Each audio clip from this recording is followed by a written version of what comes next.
Welcome back to Late Night Live. I'm here talking to illusionist and street performer Brad Hart. We've had a couple of tricks in the first half of the show. Now, you're quite new to street performing in Manchester. Tell me a little bit about how long have you been doing it for? I essentially have only done 3 sessions, 3 full days starting last Saturday. I actually did a full 7 or 8 hours and they did very well, and on that day I met a special person. Now that special person was known as Dynamo, the magician, the man who walked on the Thames, and I was actually just doing as I do, performing, and he comes up to me and taps me on the shoulder and says, "I've been watching you from afar, keep up the good work." Now, that must have rattled you. Even a consummate professional, having sort of someone like that suddenly, appear by magic, if you will. So you have to see what I did there. That was cheeky. It's nice. Thank you. I've been working on that all night. What was it like meeting him? It was extraordinary. It was out of nowhere. Like, if I would have approached him, that would have been totally different. But he approached me. I'd heard that he was in Manchester performing the night before, as my friend went to see him, and it was just, I can't speak about it. It's just extraordinary. Out of nowhere, a famous magician comes up to me, taps me on the shoulder, and says how well I'm doing. It just gave me the biggest burst. I mean, I suppose specifically for a young magician sort of coming through, having sort of an idol like that come up to you. I'm trying to think of my nearest comparison piece, and I almost certainly think I would just crumble into a little kind of ball, sort of "we're not worthy." but obviously you kept performing that throughout that day after you sort of died. I mean, well, it was not a good day until then. I was about an hour and a half of performing, and I had very little people come up to me. And then when he came, the day just massively changed. It was as you say, it was like magic. Out of nowhere, the day just changed, and audiences started coming in, and the day was just perfect. My first busking session ever. I mean, what is it about sort of street performance that sort of, where's the appeal of it for you, really, if you can pinpoint it? It would be just, I love, like, magic connects people. So you don't have to speak the same language, you don't have to know them. It's a thing that everyone can understand, everyone can connect by. So I just really wanted to make people happy and connect to people that I'd never normally meet in everyday life. So by going to the streets, it gave me this, it also helped with the confidence of meeting random people, new people, and it just helped connect people that I would never normally socialise with. I mean, is that a challenge, do you think, with meeting sort of obviously new people? It's complete strangers that are coming up to you. I mean, are you ever sort of afraid that it's kind of not going to work with them when you kind of pull them over, or when they come over to you? Well, there's always that worry that something could go wrong, but as long as you believe personally that nothing will go wrong, it normally won't. And as also said before, if there's lots of practice involved, you've been practicing, it is practice itself when you're performing. But personally, I've never really properly failed performing, but the chance is always there. But I try to minimise the chance if possible. And what's best reaction you've had from sort of someone in your early days of street performing? Wow, I've had people running off, swearing, shouting people to come over. I had this man, and he was actually getting people for me, like running over to them, come over here, out of nowhere, people screaming, I'm magical, and it's just outstanding, some of the reactions. You can't comment on how well they're just amazing, some of them. I mean, now performing in Manchester, now you've got to battle it out with quite a few competitors, I would imagine, on Market Street of various different types of busking. I mean, we showed a little VT earlier, a little kind of documentary that kind of looked at a number of the performers. We had the windswept man, who was quite a fixture in Manchester. I mean, what's your view on sort of other kind of street performance, really, and how do you compete with that? Well, I believe that you should respect the other acts. If they respect you, you should respect them. So it's almost like you're all friends. So you'd never meet them before, but I see the windswept guy, and we just talk like we're friends, because we're both performing, and we'll both respect each other. And as long as we're both in our own space with each other, and we're not being rude to each other, and it's not going up to people and saying don't go over there, then everything's good. But there's not normally much competition. You're all very happy, nice, and get on with each other.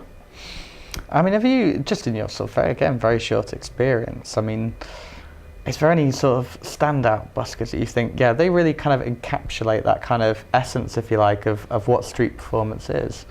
As in, like, very good performers. Yes, you know, because obviously you've got a huge variation. It's not just illusionists like yourself. You know, you've got the traditional kind of forms for statues, a lot of musicians, obviously, as well down there in Manchester. I mean, what's Manchester really like as a busking kind of arena, I suppose, really, for the kind of people that you have down here? I'd say it's phenomenal.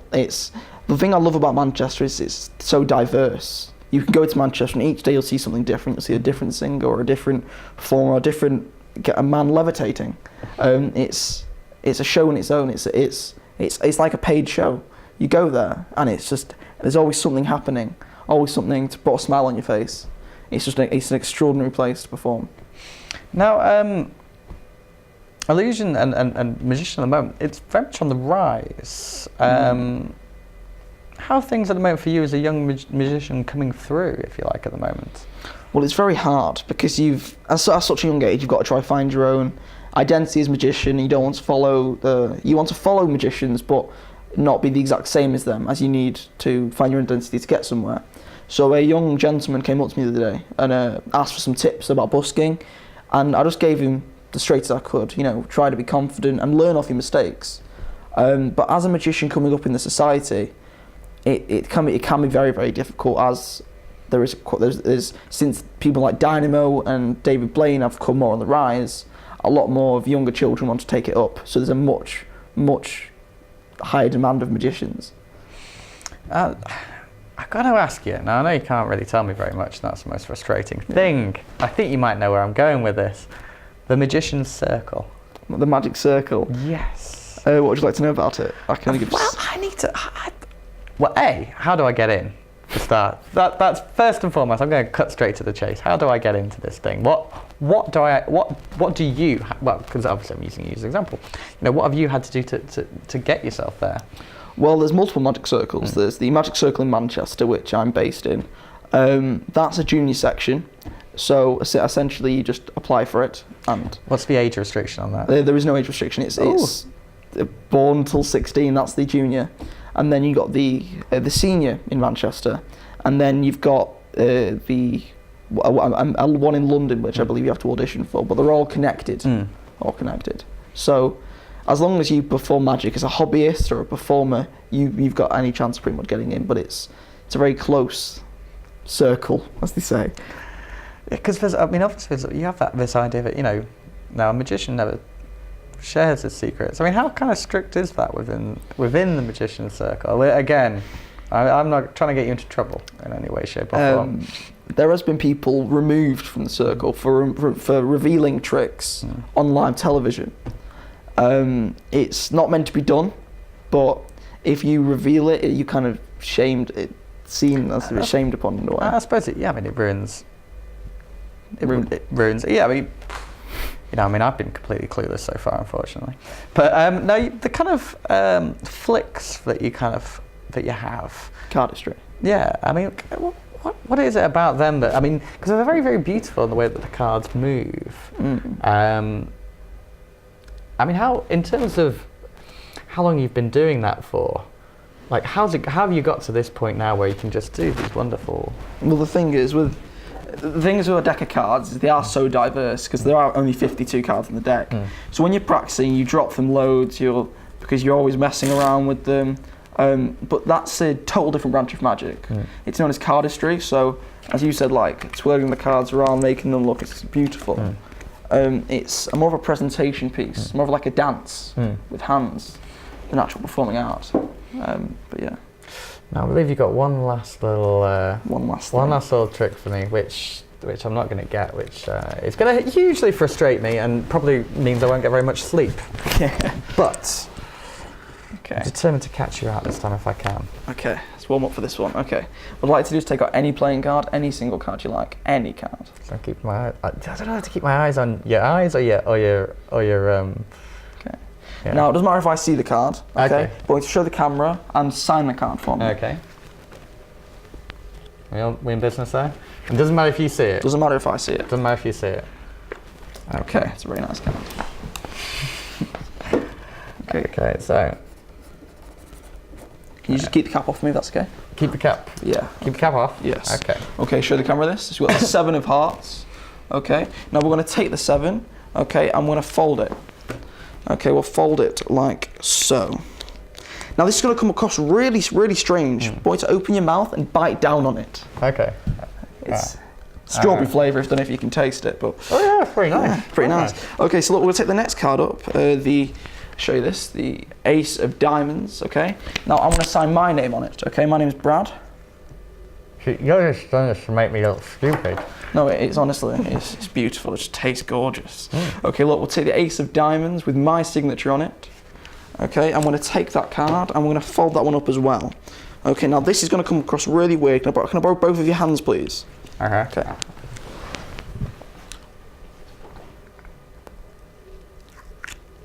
Yeah. Show the camera this. As I open up the card, you'll notice that his card, the 7 of Hearts, which is signed, jumps into my mouth, and in your mouth, you go over to. You can take the card out. You can open it up. I will not touch the card. You can take it out. Okay. Take the card out. Okay. Give it an open. Oh, oh, there we go. And there's my card. And they actually visually switch places.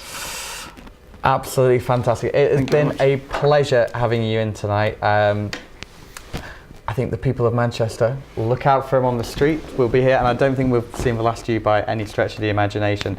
Join us again after the break when we'll be back for some more late night chats with Guy Otten and Heather Fletcher. Don't go away.